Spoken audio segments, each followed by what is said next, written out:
Aujourd'hui, la séance de mathématiques du jeudi 2 avril sera sur les mêmes compétences depuis le début de la semaine, c'est-à-dire savoir écrire les mots nombres en lettres et ensuite savoir également retrouver les nombres cachés dans le château des nombres et enfin savoir faire des calculs avec des nombres en dessous de 10.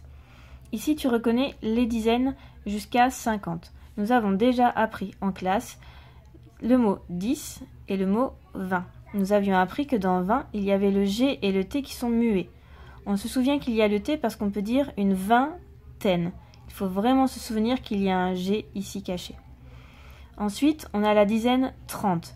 Elle s'écrit comme elle s'entend, il faut se souvenir que c'est le an de vent, E-N.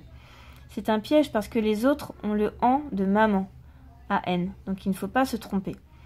Pour 40, on reconnaît le K de 4, K-rente, et pour 50, on a le 5 entier de 5, plus le U qu'il n'y a pas dans le mot 5, d'accord? Donc tu vas bien les mémoriser, bien les regarder, et ensuite tu vas essayer de les écrire sans modèle, d'accord? Je vais les cacher un par un, et on va apprendre à les écrire sans modèle. Je prends mon cache, trop facile, je cache 10 et tu peux l'écrire.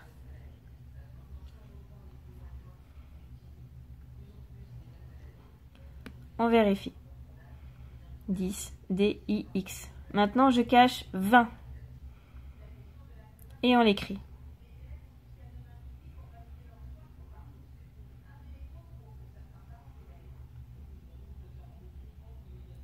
On vérifie.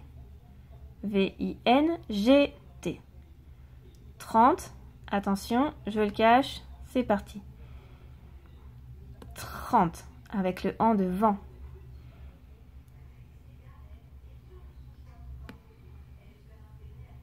C'est parti. 30. Attention, 40. Le K de 4, ensuite le an A-N-T-E. 40. 40. Et le dernier, on vérifie 40 d'abord. Et le dernier, 50. J'écris 50. Et voilà. N'hésite pas à revoir la vidéo, à revenir en arrière et à bien faire pause pour avoir le temps de faire l'exercice. Je passe à l'exercice suivant. Ici, tu te souviens, il s'agit de savoir derrière quelle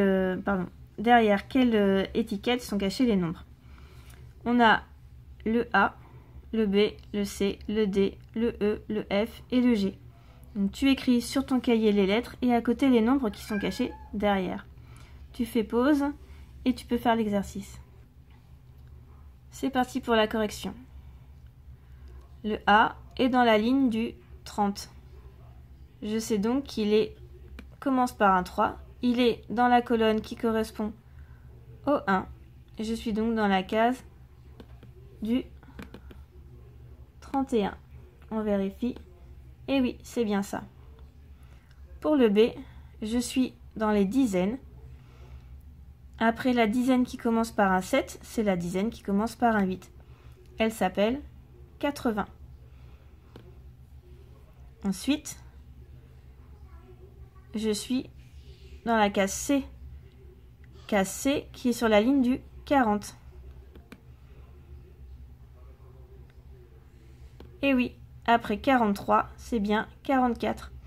Le D est juste en dessous, ce qui signifie qu'il est dans la colonne des 4 et qu'il est dans la dizaine qui est après. La dizaine après 40, c'est 50, avec le 4, 54. La lettre E est dans la ligne des 30. Après 35, j'ai 36. La lettre F est dans la ligne des 70. Même si je ne sais pas les nommer, je vois qu'il est après la colonne qui contient le chiffre 4. Donc, je suis dans celle qui contient l'unité 5. 75. Et en dernier, la lettre G est dans la dernière case de la colonne des 8. Je sais que toutes les dernières cases se terminent par un 9. Je suis dans le pays des 8 et je termine par un 9. Je m'appelle 89. Passons au dernier exercice qui est le lancer de dés. Aujourd'hui, il y a 3 dés, donc il faut bien les additionner tous ensemble. Attention, je lance. J'observe un double. 2 plus 2, 4. 4 plus 3, 4, 5, 6, 7. Ou alors je le connais par cœur, ça fait 7. Attention, c'est parti. Je te laisse un peu de temps pour répondre au calcul. Je commence toujours par le plus grand. 5 plus 3, 5 plus 3, 8. Plus 1, c'est celui qui est après, ça fait 9. Je retrouve encore 5 plus 3. 5 plus 3, 8. Plus 2, 8, plus 2, 10. On les a appris dans les amis des 10. Un nouveau double. 2 plus 2, 4. Et 1, 5.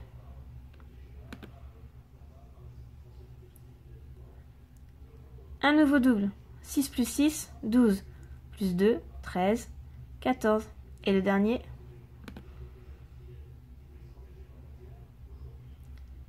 Je reconnais un copain de 10. 6 plus 4 est égal à 10. Plus 2, 10 plus 2, 12. Voilà pour les mathématiques de jeudi.